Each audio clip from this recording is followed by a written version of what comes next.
Everyone, welcome back to my YouTube channel. Previous video में हम लोगों ने क्लास 8 का लीनियर इक्वेशंस वाला चैप्टर कंप्लीट किया था। In this video we will continue commercial mathematics which is the chapter number 6। ठीक है, तो सबसे पहले हम पढ़ते हैं वेरिएशंस के बारे में। वेरिएशंस कैसे होते हैं या क्या होते हैं। ठीक है, तो जैसे हमें दी हुई है 1 पेन की कॉस्ट। 1 पेन है हमारे पास, इसकी जो कॉस्ट है वो है 20 रुपीज़। ठीक, अब सेकेंड 2 पेन जो है उसकी कॉस्ट दी हुई है 40 रुपीज़। 3 हैं तो उसकी कॉस्ट हमको दी है 60 रुपीज़। तीनों पेन की जो कॉस्ट है वो अलग अलग है। कैसे? सॉरी, सेम है। 1 पेन की जो कॉस्ट है वो 20 रुपीज़ है। अब जब हमने 2 पेन ली तो हमें 20 रुपीज़ के 2 पेन लेने पड़े तो 40 हो गया। जब हमने 3 पेन्स ली तो 20 के हिसाब से हमें 3 पेन्स का पेमेंट करना पड़ा तो वो हमारा 60 रुपीज़ हो गया। इसका मतलब ये क्या कह रहा है कि cost increases as the number of pen increases. As the number of pen increases, अगर हम 10 पेन की बात करेंगे तो हमें कॉस्ट कितने की देनी पड़ेगी? 10 की देनी पड़ेगी। यानी कि एक पेन की कॉस्ट अगर 20 रुपये है तो 10 पेन की कॉस्ट हो जाएगी 20 × 10 मीन्स 200 हो जाएगी। ठीक है, नेक्स्ट अब ये जो वेरिएशंस होते हैं वो 2 टाइप्स के होते हैं। जो वेरिएशंस होते हैं वो 2 टाइप्स के होते हैं। ठीक, पहला होता है डायरेक्ट वेरिएशन और सेकंड होता है हमारा इनडायरेक्ट वेरिएशन। इनडायरेक्ट, ठीक है, फर्स्ट होता है हमारा डायरेक्ट वेरिएशन और सेकंड होता है हमारा इनडायरेक्ट वेरिएशन। तो जैसे मैंने आपको जो ये पेन वाला एग्जाम्पल दिया वो हमारा क्या है? वो हमारा डायरेक्ट वेरिएशन है। मतलब कि अगर हम किसी भी सामान की, किसी भी थिंग की कुछ भी ऐसा है तो हम उसकी अगर क्वांटिटी में चेंज कर रहे हैं, अगर क्वांटिटी जो है वो इंक्रीज हो रही है तो उससे रिलेटेड जो क्वांटिटी होगी, यानी कि अगर मैंने 1 किलो चावल 50 रुपये का ख़रीदा तो 5 किलो चावल को मैं 250 रुपये का खरीदूँगी, है ना। तो ये क्या हो गया? हमारा डायरेक्ट वेरिएशन हो गया। मतलब कि जो हमारी क्वांटिटी है वो दोनों की आपस में रिलेट कर रही है। ठीक है, ठीक, इसको हम एग्जाम्पल मैंने आपको बता ही दिया कि 1 किलोग्राम चावल अगर मैंने 50 रुपये का ख़रीदा तो मैं 5 किलोग्राम जो चावल खरीदूँगी वो 250 रुपये का हो जाएगा। अब हम इससे रिलेटेड एग्जाम्पल्स करते हैं। ठीक, एग्जाम्पल दिया है कि if 20 pack of chocolate, 20 PACS of chocolate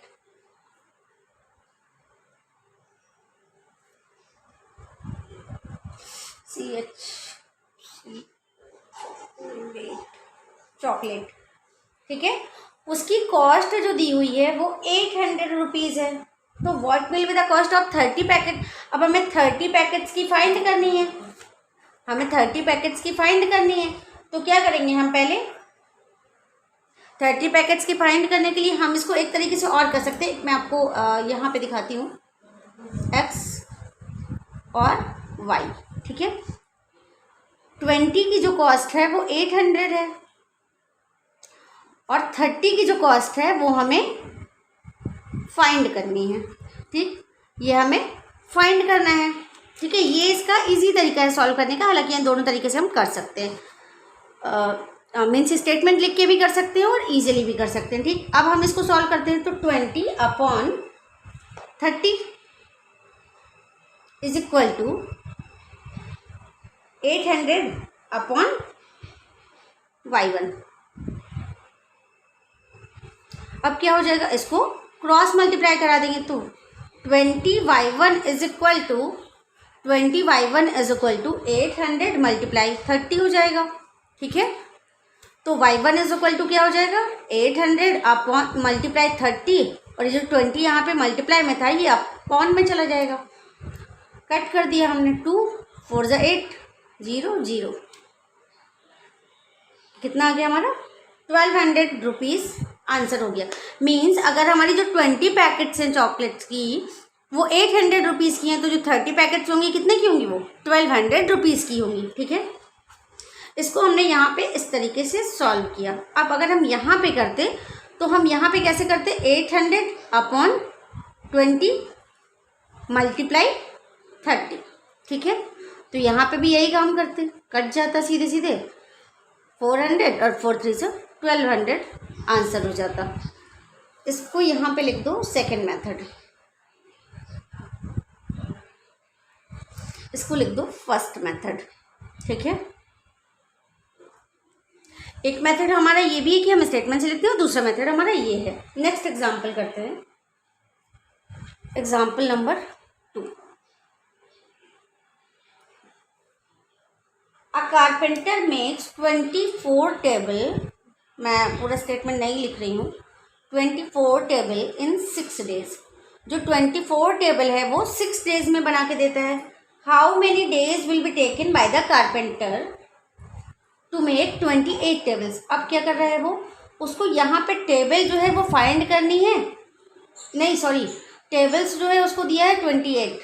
अब 28 टेबल फाइंड करने के लिए वो क्या करेगा, तो क्या होगा 24, इसको ऐसे ही सॉल्व करो ना पहले वाली टिप से। 24 के लिए वो x डेज ले लिया, ठीक है, x डेज में फाइंड करेगा या x डेज में वो बना के हमें देगा। ठीक है, 28 टेबल्स को वो हमें x डेज में बना के देगा। तो हम कैसे करेंगे, 24 ऊपर 24 दिया हुआ है, 24 अपॉन 28 इज इक्वल टू हो जाएगा 6 और यहाँ नीचे हो जाएगा x।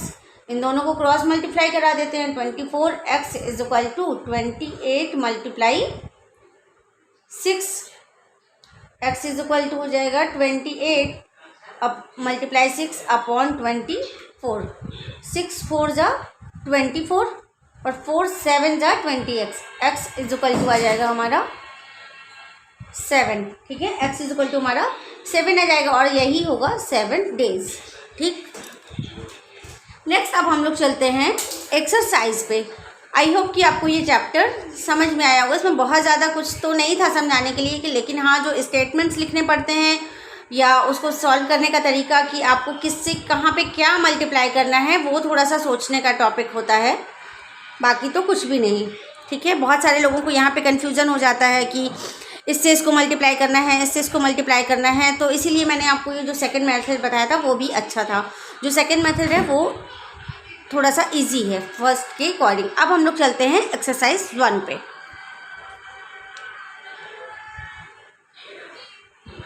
एक्सरसाइज 1 क्वेश्चन नंबर 1 है कि a map is drawn with a scale of 1 centimetre representing 50 kilometre. Question number 1 है कि जो 1 सेंटीमीटर है वो स्केल पे कितना ड्रॉन कर रहा है, 50 किलोमीटर ड्रॉन कर रहा है। ठीक है, 1 सेंटीमीटर जो है वो रिप्रेजेंट कर रहा है स्केल पे, स्केल रिप्रेजेंटिंग 50 किलोमीटर। ठीक है, तो 10 सेंटीमीटर कितना करेगा, 10 सेंटीमीटर रिप्रेजेंटिंग हाउ। ठीक है, सॉल्यूशन, सपोज कि हमारा जो एक्चुअल डिस्टेंस है, एक्चुअल डिस्टेंस जो हमारा एक्चुअल डिस्टेंस है वो x है। ठीक, अब जो 1 centimetre representing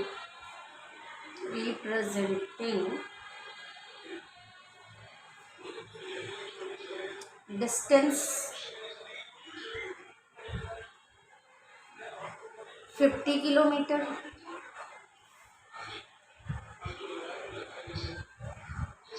so 10 centimetre will represent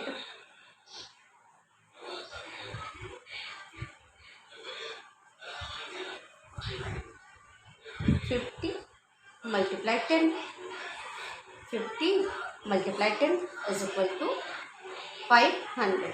ठीक है, अब इसको हम दूसरे वाले मेथड से करते हैं, सेकंड मेथड से, सेकंड मेथड से करेंगे हम।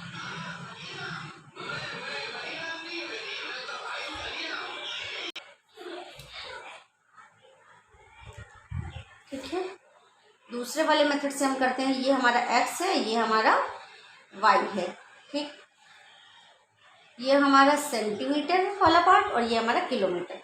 1 सेंटीमीटर में 50 किलोमीटर, तो 10 सेंटीमीटर में कितना पूछ रहा है। हम इसको रिप्रेजेंट करते हैं y1 से, तो क्या हो जाएगा 1/10 is equal to 50/y1। Cross multiply करा देते हैं तो y1 इज इक्वल टू हो जाएगा 50 × 10 500 किलोमीटर।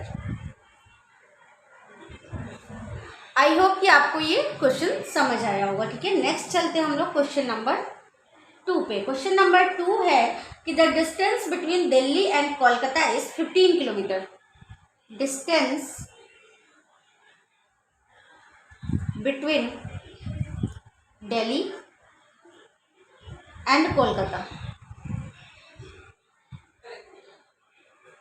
इज 1500 किलोमीटर,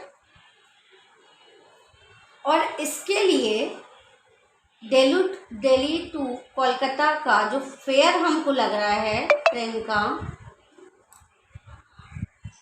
फेयर लग रहा है हमको 3000 रुपीज़। ठीक, 3000 रुपीज़ लग रहा है। तो क्वेश्चन है कि the distance between Delhi and Kanpur is 500। अब हमको जो दिल्ली से लेके कानपुर तक का डिस्टेंस दिया है, दिल्ली टू कानपुर का डिस्टेंस दिया हुआ है 500 किलोमीटर। तो ये कह रहा है क्वेश्चन कि what will be the fare between Delhi to Kanpur. ठीक है, तो अब क्या करेंगे, पहले हम पर किलोमीटर हमें कितना लग रहा है, यानी कि 1 किलोमीटर चलने पे कितना फेयर लग रहा है।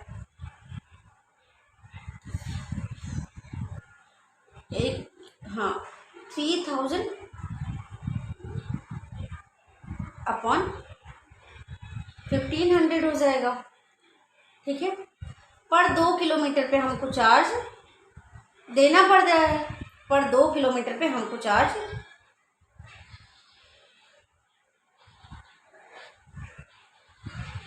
पर 2 किलोमीटर पे चार्ज देना पड़ रहा है। हाँ, पर 2 रुपये पर किलोमीटर पे चार्ज देना पड़ रहा है। ठीक है, तो अब क्या करेंगे, distance between Delhi and Kanpur,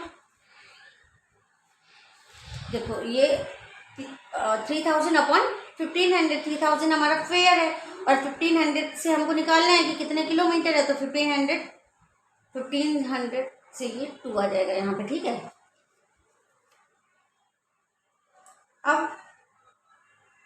अब क्या कि जो डिस्टेंस नहीं fare between Delhi to Kanpur कितना हो जाएगा,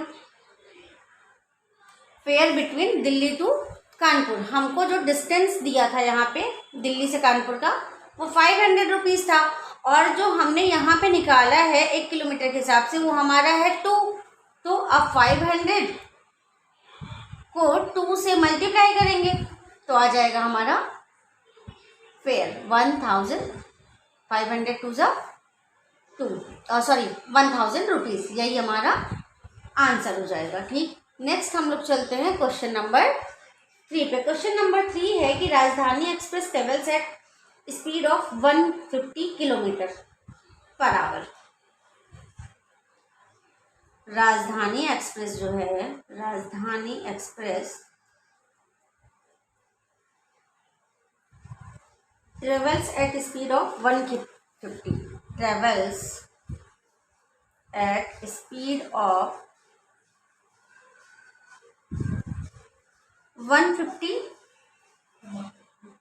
किलोमीटर पर आवर, यानी कि वो 1 आवर में 150 किलोमीटर चलती है। तो राजधानी, ये क्वेश्चन कह रहा है कि व्हाट डिस्टेंस राजधानी express will cover in 15 minutes, कि जो 15 मिनट्स हैं, 15 मिनट्स में राजधानी एक्सप्रेस कितना कवर करेगी। अब 1 आवर दिया हुआ है तो हम पहले क्या करेंगे, टाइम को चेंज करेंगे। अभी हमसे क्वेश्चन कह रहा है कि 15 मिनट्स, तो जो हम 15 मिनट्स उसको हम आवर में तो निकाल नहीं सकते, तो हम टाइम को चेंज करेंगे। ठीक है, 15 मिनट्स को आवर निकालेंगे पहले कि कितने आवर होंगे 15 मिनट्स में। ठीक, तो हमने टाइम निकाल लिया, टाइम इन आवर्स। एक लाइन यहाँ पे छूट गई, यहाँ पे लिख देते हैं कि 15 मिनट्स में आवर में डिस्टेंस, 15 मिनट्स में डिस्टेंस, ठीक है। डिस्टेंस कितना कवर कर लेगी, तो टाइम इन आवर, पहले हम इसको आवर में कन्वर्ट करेंगे, तो 1 आवर में होते हैं 60 मिनट्स, तो 15/60, अब 15/60 कितना हो जाएगा, 1/4 आ जाता है। 1/4 को हम सॉल्व करेंगे तो हमारे पास आएगा 0.25 आवर्स आ जाएगा, 0.25 आवर्स आ जाएगा, ठीक है। ठीक, डिस्टेंस, अब इसके बाद हमें ये आवर्स पता चल गए कि इतना आवर्स में कंप्लीट करना है डिस्टेंस, तो अब वो पूछ रहे हैं कि कितना डिस्टेंस कवर करेगा, ठीक है। तब क्या करेंगे, डिस्टेंस का हमारा फॉर्मूला होता है स्पीड मल्टीप्लाई टाइम, स्पीड और मल्टीप्लाई टाइम। तो स्पीड हमारी कितनी निकली है, 0.25 निकली है, उल्टा बोल रही हूँ मैं, सॉरी। स्पीड हमारी कितनी है, 150 किलोमीटर दिखा रहा है यहाँ पे, 150 किलोमीटर है, ठीक, 150 किलोमीटर है। और हमारा जो टाइम है वो कितना है, 0.25। 0.25 कहाँ से है, 0.25 आवर्स में ही ये पूछ रहा है। पूछा तो उसने 15 मिनट्स में, लेकिन हम उसको चेंज किया हमने आवर्स में, तो 0.25 आवर्स में ही पूछ रहा है। तो अब हम इसको जब मल्टीप्लाई करेंगे तो 25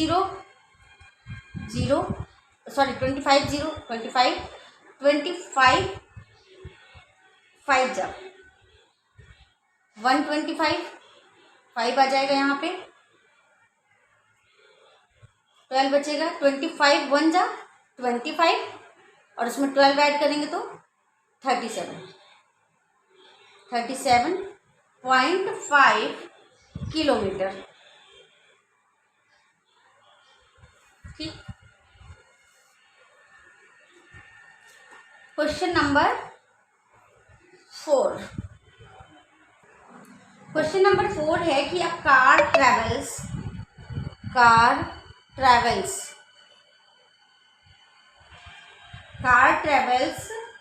232.5 किलोमीटर इन 15.5 लीटर, ठीक है। अब जो कार है वो 232.5 किलोमीटर चलती है 15.5 लीटर पेट्रोल में, ठीक है।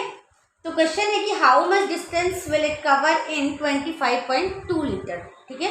अब हमको लीटर दिया हुआ है और हमसे ये डिस्टेंस पूछ रहा है, तो हम क्या निकालेंगे कि पहले हम डिस्टेंस निकालेंगे, 232.5 और ये पूछ कितना रहा है, पहले हम 1 का निकालेंगे, ठीक, 15.5। अब कितना आ जाएगा, ये आ जाएगा हमारा, तो यहाँ पे रफ में मैं सॉल्व कर लेती हूँ।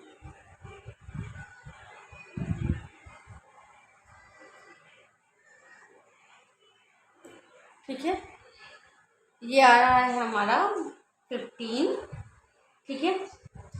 डिस्टेंस उसने कितना कवर करना है, 1 में, तो 15 आ रहा है। अब डिस्टेंस कवर्ड विद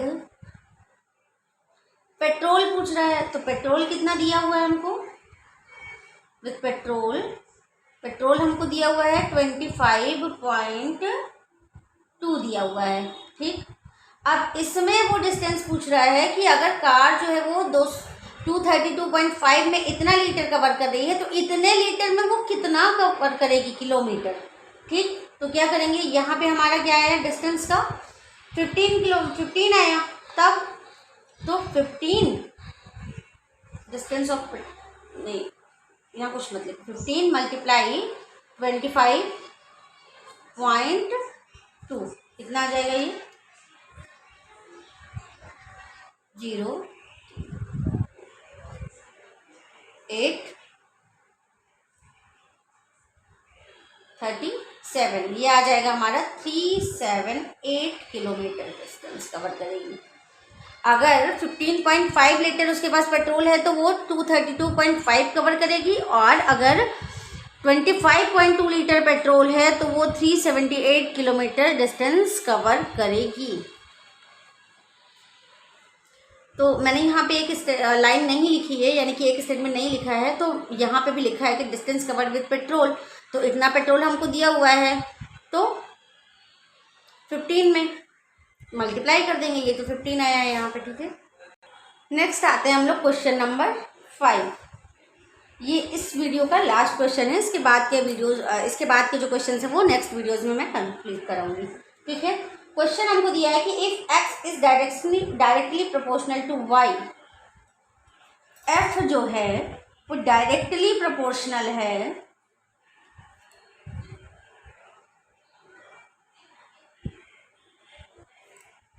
y के, ठीक। तो ये कह रहा है कि x की जो वैल्यू दी हुई है वो 25 है और y की जो वैल्यू दी हुई है वो 35 है। तो find the value of constant variation. तो वैल्यू ऑफ कांस्टेंट वेरिएशन के लिए हम क्या करेंगे, x इज इक्वल टू के वाई अगर हम कर दें तो ये हमारा क्या है, कांस्टेंट है, कांस्टेंट वेरिएशन निकालना है। तो अब x की वैल्यू हमारी दी है 25, k की हमको फाइंड करनी है k, और इसको ऐसे मत लिखो, k लिखो, और y की दी हुई है 35। तो k इज इक्वल टू क्या हो जाएगा, ये यहाँ से यहाँ डिवाइड में आ जाएगा, k इज इक्वल टू हो जाएगा 35 अपॉन, उल्टा कर दिया मैंने, ये k इसके साथ इसको अलग से लिख लेते हैं ठीक तरीके से। 25 इज इक्वल टू k 35, तो ये क्या होगा, k इज इक्वल टू हो जाएगा 25, और ये इधर से इधर आ जाएगा तो 35। इस वाले स्टेप को हम इधर भी लिख सकते थे, लेकिन सॉल्व करने में थोड़ा सा इजी है इसलिए मैंने इधर लिख दिया, ठीक है। तो 5 5 जा 25 और 5 7 जा 35, ठीक है। 5 5 जा 25 हो जाता है और 5 7 जा 35, 5। तो हमारी वैल्यू क्या आ गई थी,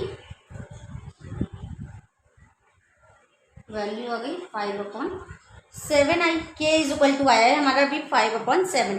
कांस्टेंट वेरिएशन यानी कि जो हमारा पहला ऑप्शन था यहाँ पे कंप्लीट होता है। अब इसका जो सेकंड पार्ट है वो पूछ रहा है कि y if x is equal to 125। अब ये y की वैल्यू पूछ रहा है, x की वैल्यू हमको दिया है 125 और y की वैल्यू जो है वो पूछ रहा है। इसने यहाँ पे x की वैल्यू चेंज कर दी। तो हमारा क्या, हमें क्या पता है, x इज इक्वल टू के वाई, इसको ब्रैकेट बॉक्स में कर दो, x इज इक्वल टू के वाई। अब k की वैल्यू पता है, x की वैल्यू पता है और y की वैल्यू हमको पता करनी है। हम वैल्यू पुट करते हैं, 125 इज इक्वल टू 5/7 y, ठीक है। तो पहले इसको तरीके से लिख लें, 5/7 y इज इक्वल टू 125। मैंने कुछ भी नहीं किया है इस स्टेप से लेके इस स्टेप तक में मैंने कुछ भी स्टेटमेंट या कुछ भी चेंज नहीं किया है, सिर्फ वैल्यूज़ को इधर से उधर और उधर से इधर कर दिया, ठीक है। अब मैं सॉल्व करती हूँ। तो यहाँ पे 125 है, ये इधर आएगा तो जस्ट अपोजिट हो जाएगा, 125 7 जो है वो उधर ऊपर चला जाएगा और 5 नीचे आ जाएगा। 5 2 जा 10, 5 5 जा 125, सॉरी 5 5 जा 25। अब 25 7 जा 175, ठीक है। अगर x की वैल्यू जो है हमारी वो 125 है तो हमारी y की वैल्यू कितनी आ जाएगी, 175 आएगी, ठीक। अब इसका जो थर्ड पार्ट है वो क्या कह रहा है, इसका जो थर्ड पार्ट है वो कह रहा है कि y इज इक्वल टू 56। तो x की वैल्यू फाइंड करना है, ठीक है। तो अब हमें फिर से वही पता है कि x इज इक्वल टू के वाई, अभी स्टार्टिंग में ही हमने इसको सॉल्व किया था। तो x इज इक्वल टू के वाई, तो x की वैल्यू फाइंड करनी है, k की वैल्यू आई है 5/7, y की वैल्यू रख देते हैं हम 56। तो क्या हो जाएगा, 7 8 जा 56, 5 8 जा 40, और यही 40 हमारा आंसर हो जाएगा कि अगर y की वैल्यू जो 56 है तो x की वैल्यू जो हमारी आएगी वो 40 आएगी। ठीक, आई होप कि आपको ये वीडियो समझ में आया होगा और आपको ये जो क्वेश्चंस हैं इस चैप्टर्स के वो समझ में आए होंगे। अगर कहीं पे भी कंफ्यूजन हो तो आप मुझे कमेंट बॉक्स में कमेंट कर सकते हैं। और अगर मेरा वीडियो पसंद आया हो तो please like share and subscribe my channel. Thank you for watching this video everyone.